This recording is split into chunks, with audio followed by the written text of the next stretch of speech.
ஒரு 6லேருந்து 7 பல்லளவு பூண்டு நறுக்கி நல்லா வதக்கிக்கோங்க. வதக்கிட்டு சின்ன வெங்காயம் கட் பண்ணி வச்சுருக்கேன். கட் பண்ண சின்ன வெங்காயமாக இருந்தாலும் சரி, பெரிய வெங்காயமாக இருந்தாலும் சரி, 2 வெங்காயத்தை கட் பண்ணி எடுத்துக்கோங்க. டக்கு டக்குன்னு செஞ்சிடலாம். ரொம்ப ஈஸியாக இருக்கும், டேஸ்ட்டாகவும் இருக்கும். நல்லா வதக்கி விடுங்க. வெங்காயத்தை வதங்குறதுக்கு உப்பு, மஞ்சத்தூள், மிளகாத்தூள் 1 ஸ்பூன் போட்டிருக்கேன். ஃப்ரெண்ட்ஸ், இந்த சேனல் பார்க்குறவங்க மறக்காமல் லைக் பண்ணுங்கள், சப்ஸ்கிரைப் பண்ணுங்கள். வாரத்தில் ஒரு நாள் நான் இந்த வீடியோ அப்லோட் பண்ணேன் இந்த சேனலில்.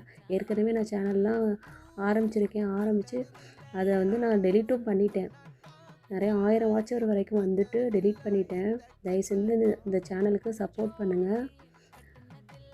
நல்லா வதங்கினதுக்கப்புறம் தக்காளியை 2 தக்காளியை நறுக்கி கட் பண்ணி போட்டுக்கோங்க. போட்டுட்டு 2லேருந்து 3 முட்டை உங்களுக்கு எவ்வளோ தேவையோ அதை போட்டு நல்லா வதக்கிடுங்க.